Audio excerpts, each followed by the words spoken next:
한국이 독자적인 레이저 무기를 개발해 전 세계에 충격을 주고 있습니다. 우리나라 기술력이 좋다는 소문이 전 세계에 나돌았지만 초강대국 중 몇몇 국가만 보유한 레이저 기술을 한국이 만들어냈다는 사실에 일본은 물론이고 미국도 놀랐다고 하는데요. 한국이 개발한 놀라운 레이저 무기, 지금 바로 만나러 가보시죠.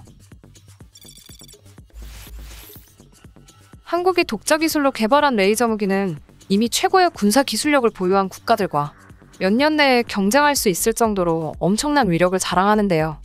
또한 파괴력은 강력한데 엄청난 가성비를 가지고 있어 단돈 몇만 원에 불과한 전기료를 이용해 한 대당 수억 원을 호가하는 드론과 함정을 파괴시킬 수 있습니다. 그래서 무기체계 중에 레이저 요격체계는 압도적인 화력 대비 엄청난 가성비를 갖추고 있어 모든 국가가 꿈꾸는 드림 웨폰으로 불리죠.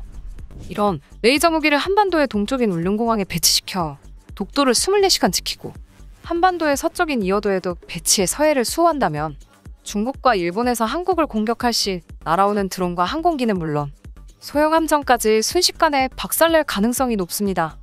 그래서 그 누구도 독도와 이어도 근처에 함부로 접근하지 못하게 되는 것이죠. 최신 군사 정보에 의하면 우리나라는 이미 20kW 고출력 레이저를 이용해서 중국이 만든 무인기와 동일한 재원을 가진 무인기를 1km 밖에서 격추에 성공시킨 전적을 가지고 있는데요. 한국이 공중에서 발사한 레이저로 무인기를 격추하는 실험에 성공하자 중국에서 긴장하는 모습을 보였다고 합니다.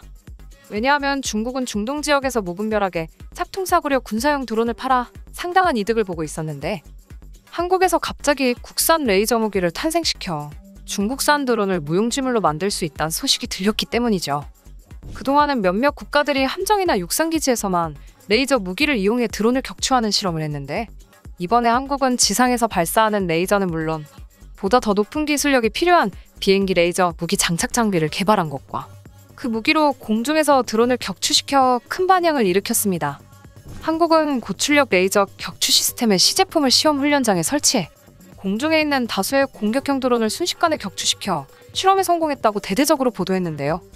대한민국 국방부 연구개발 담당자는 만일 이 레이저 무기가 실전에 배치된다면 20km 거리의 목표물도 거뜬히 격추할 수 있다고 발표했습니다.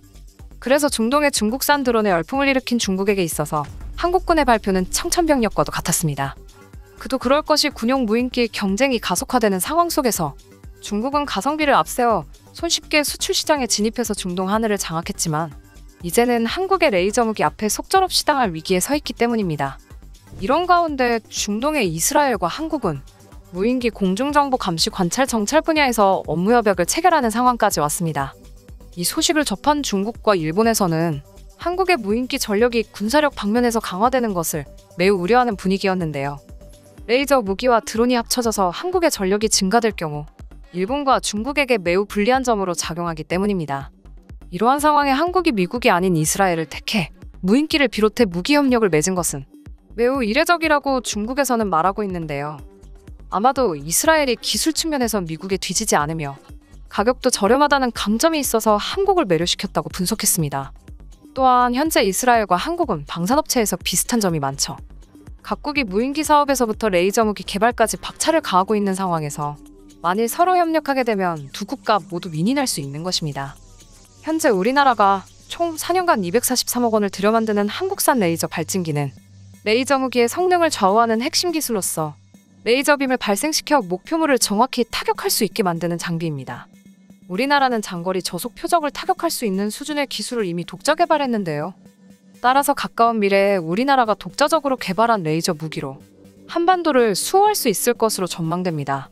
또한 우리나라가 개발 중인 KF-21 전투기에 한국산 레이저 무기를 장착해야 한다는 의견이 일면서 6세대 전투기용 레이저 무기가 개발될 가능성이 열렸는데요.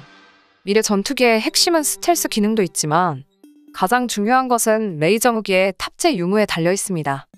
6세대 전투기에 장착될 레이저 무기는 초속 30만 km의 속도로 공격하므로 그 어떤 무기도 대응이 불가능하고 또한 중력에 저항 없이 직진하기 때문에 운동역학적 탄도 계산이 불필요하다는 엄청난 장점을 가지고 있습니다.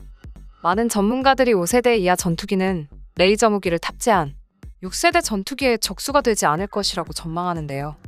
그렇기 때문에 우리나라는 레이저 무기 장착을 위한 연구에 속도를 가하고 있는 것입니다. 만일 우리나라가 6세대 전투기까지 개발해 공대공 레이저 기술을 탑재한다면 아시아 최초로 공대공 레이저 무기를 보유하는 국가가 될 수도 있습니다. 지금 현재 우리나라의 레이저 무기 개발 상황을 보면 국방과학연구소에서 핵심 기술로 남아있던 레이저 무기를 지상 무기로 편입시켜서 이미 레이저 무기 개발을 완료한 상태라고 해석할 수 있습니다. 이런 터무니없이 강력한 무기를 만들어 놓고 있으니 한국산 무기 개발 소식의 일본은 물론 중국도 달가울 리 없죠. 한국이 무인기 레이저 개발 사업의 두각을 나타내자 중국 언론은 한국과 이스라엘의 경제 군사 지리적 위치까지 상세히 비교하며 누가 더 중국의 위협적인가를 보도하고 한국과 이스라엘의 우열을 가리기 시작했습니다. 두 국가의 비교는 2020년 이후부터 계속되어 왔는데요.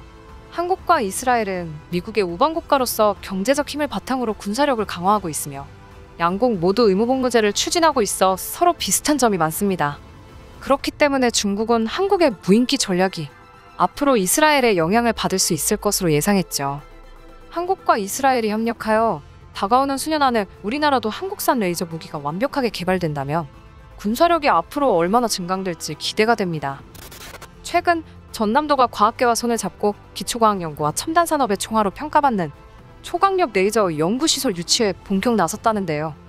초강력 레이저 연구시설은 초고출력 및 고에너지 레이저를 기반으로 기초과학뿐만 아니라 반도체 광학소자, 나노부품 초미세 가공, 우주항공용 금속 개발, 의료장비 개발, 그리고 레이저 무기까지 다양한 분야에 응용이 가능한 첨단시설입니다.